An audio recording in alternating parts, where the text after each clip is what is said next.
Hello, কেমন আছো সবাই? আমি পায়েল, আমার একটা নতুন ভ্লগে তোমাদের সবাইকে স্বাগত জানাই। আজকে 13 জুন আমার অপারেশনের দিন, তাই আমরা রেডি হয়ে গেছি, এখন বেরিয়ে পড়বো। তাই আমি সব চেক করে নিচ্ছি সব ঠিকঠাক নিয়েছি কিনা, পাসপোর্ট, ইন্স্যুরেন্স কার্ড, যদিও আমার ইন্স্যুরেন্স কার্ডটা হারিয়ে গেছে ওই ব্যাগের সাথেই, তো রূপমের কার্ডটা দিয়ে আমার হয়ে যাবে কারণ আমাদের নাম্বারটা একই। আর এখন রূপম খেয়ে নিচ্ছে স্যান্ডউইচ, মাও ব্রেড খেয়ে নিয়েছে, ঋদ্ধিকে ওটস খাইয়ে দিয়েছি। আমার তো কিছু খাওয়া যাবে না, কালকে রাত্রেবেলায় রাত 11:30টায় লাস্ট জল খেয়েছিলাম, তারপর থেকে সব কিছুই খাওয়া বন্ধ। জল খাওয়ার সবই বলেই দিয়েছিল কিছু খাওয়া যাবে না, অপারেশনের পর যা খাওয়া যাবে। তো আমাদের টার্গেটই ছিল আমরা 9:15টার দিকে বের হবো। তো এখন ওরকমই বাজে, ঘড়িটায় যে 5 মিনিট ফার্স্ট আছে, তো 9:15টাই বাজে, আমরা রেডি। এখন রূপমের জাস্ট খাওয়াটা হলেই আমরা বেরিয়ে যাব। এখান থেকে যেতে আধ ঘন্টা মতো লাগবে, তো খুব একটা দূর না, কাছাকাছি। রিজু তো স্কুলে চলে গেছে, রিজুকে স্কুলে পাঠিয়ে দিয়েছি, বাবা বাড়িতে থাকছে, বাবা টাইমে রিজুকে গিয়ে বাস স্টপ থেকে নিয়ে চলে আসবে। আমাদের সাথেই যাচ্ছে কারণ ঋদ্ধিকে দেখতে হবে, তো এর জন্যই ওদের আরও আশা যে অপারেশনের টাইমে, অপারেশনের পর কি হবে, কি করে আমরা মানে সামলাবো, তাই জন্য তো বাবা তাই থেকে যাচ্ছে রিজুর জন্য, আর মা যাচ্ছে ঋদ্ধিকে দেখার জন্য থাকতে হসপিটালে, কারণ রূপমকে ভেতরে ঢুকতে হবে আর ঋদ্ধিকে ওরা ঢুকতে দেবে না বলে দিয়েছে, এত ছোটো বাচ্চাকে, তো ওয়েটিং রুমে থাকবে মার সাথেও। আর এই কফিটা কিন্তু আমার না, রূপম সকালবেলা বেরিয়ে রিজুর জন্য ডোনাটস নিয়ে এসেছে, যাতে রিজু ওপরে নাক্সদের ঘরে থাকবে, তো ওদের দুজনের জন্য ডোনাটস নিয়ে এসছে আর ওর জন্য কফি নিয়ে এসছে, এই ব্ল্যাক কফি আমার একদম ভালো লাগে না, আর ওই ব্ল্যাক কফি খুব পছন্দ। তো এই চলে এসছি এখন হসপিটালের সামনে, লেডি ফাতিমা হসপিটাল, প্রভিডেন্সে, এটা নর্থ প্রভিডেন্সে। তো এখানেই হবে সার্জারি।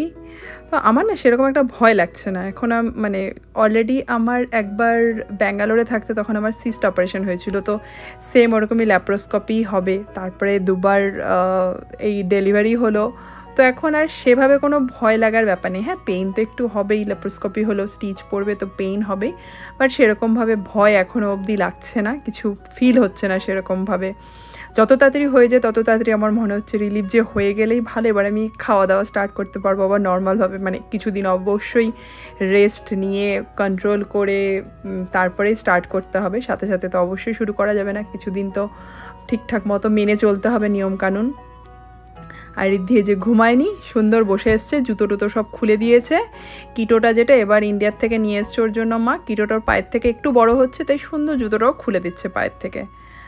আর বেশ প্রচুর গাড়ি এসছে, মনে হয় অনেকেরই আছে এখানে মেন সার্জারির জন্যই এই পোর্শনটাতে আসতে হয়, এই জায়গাটাতে, তো অনেকেই হয়তো আছে সকাল থেকে। আমার আসলে টাইম ছিল আরও সকালে, তো আমি ইচ্ছে করে টাইমটা একটু পিছিয়ে নিয়েছি, কারণ আমাদের না হলে 6টার মধ্যে, আমার টাইম দিয়েছিল 9টার সময়তে, তো তাহলে আমাকে 6:30, 7টার সময় আমার ঢুকে যেতে হতো হসপিটালে, তো ওর জন্য আমি পিছিয়ে এই টাইমটা নিয়েছি, 11:30টায় আমার টাইম, তো আমাদের 10টার মধ্যে তাই ঢুকতে বলেছিল, তো আমরা ঠিক টাইমেই ঢুকে গেছি, পৌঁছে গেছি। আর এই যে আমার চেক ইন ওখানে হয়ে গেছে, তাই আমার হাতে ব্যান্ড দিয়ে দিয়েছে, আমার নাম, ডেট অফ বার্থ সব দেওয়া। এখন ভেতরে কতক্ষণে ডাকবে সেই অপেক্ষায় আছি। ঋদ্ধি আর স্ট্রলারে থাকছে না, ও কোলে থাকবে, ও এখানে আর ভালো লাগছে না, এইটুকু জায়গার মধ্যে আসলে বদ্ধ এরিয়া হয়ে গেছে। আর একটা জিনিস ভালো হচ্ছে কি, ও মা বাবার কাছে সুন্দর যাচ্ছে, থাকছে ওদের কাছে, যেটা ইন্ডিয়া গিয়ে একদম ছিল না, এখানে সেইটা করছে না, ও সুন্দর ওদের কাছে আছে ভালো মতো, কিন্তু কতক্ষণ এখানে থাকবে এইটুকু এরিয়ার মধ্যে, এটাই হচ্ছে চিন্তার ব্যাপার। মাতাই বলছে এতক্ষণ এখানে থাকা ওকে নিয়ে সত্যিই মানে চাপের হবে, যেহেতু মাও ভেতরে যেতে পারবে না, রূপম যাবে জন্য, ঋদ্ধিকে নিয়ে বাইরে থাকতে হবে, আর এখানে বারবার কোলে নেওয়া, নাহলে বাইরে গিয়ে ঘোরা, এসব করতে হবে। তো মা বলছে নাহলে আমাকে যদি ওটিতে ঢুকিয়ে দেয় রূপমকে, যে তাহলে ঋদ্ধিকে আর মাকে যাতে মা মানে রূপম বাড়িতে দিয়ে আসে, তাহলে ওরা বাড়িতে হয়তো ঋদ্ধি কিছুটা ভালো মতো থাকবে, ঘোরাফেরা করতে পারবে, নিজের মতো খেলে বেড়াতে পারবে। তাই আমাকে ডেকেছে, এখন যাই।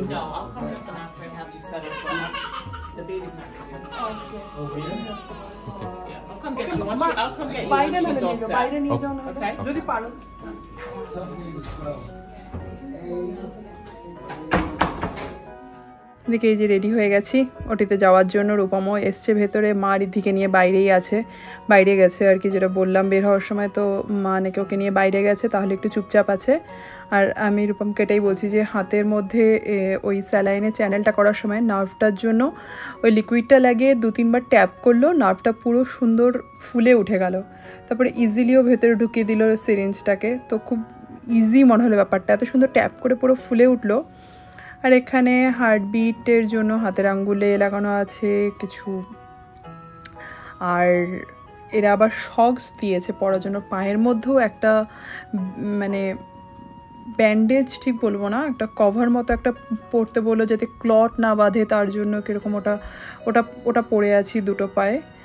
আর এই যে এখানে আমার কোনো ভয় অবভিয়াসলি আমার লাগছে না একটু। আর আমি অ্যাকচুয়ালি লিপস্টিক লাগিয়ে এসেছি জন্য রূপম সেটা নিয়ে হাসছে যে অপারেশন করতে আসলে কেউ লিপস্টিক কেন লাগিয়ে আসবে। তো আমার একটুখানি বাইরে গেলে এটা আমার একটু আছে, লিপস্টিক লাগাতে আমার খুব ভালো লাগে, তো সেটার জন্য ও হাসছে, তাই জন্য আমার হাসি পেয়ে গেছে যে মানে অপারেশন করতে এসে আমি লিপস্টিক লাগিয়ে এসেছি। আর এই যে হয়ে গেছে, অ্যানাস্থেশিয়া আমাকে দিয়ে দিয়েছে, এখন আমাকে ওটিতে নিয়ে যাচ্ছে। অলরেডি এখান থেকে অ্যানাস্থেশিয়া দিয়ে নিয়ে যাচ্ছে আমাকে ওটিতে। ব্যাঙ্গালোরের সিস্ট অপারেশনের সময় কী হয়েছিল, ওটিতে নিয়ে গিয়ে তারপরে অ্যানাস্থেশিয়া দিয়েছিল, কিন্তু এখানে অলরেডি আগে অ্যানাস্থেশিয়া দিয়ে নিয়ে যাচ্ছে। তো ওটি অবধি মানে ওটি আমি আর দেখতে পাচ্ছি না। অপারেশন হয়ে গেছে, এখন বাড়ি ফেরার সময়।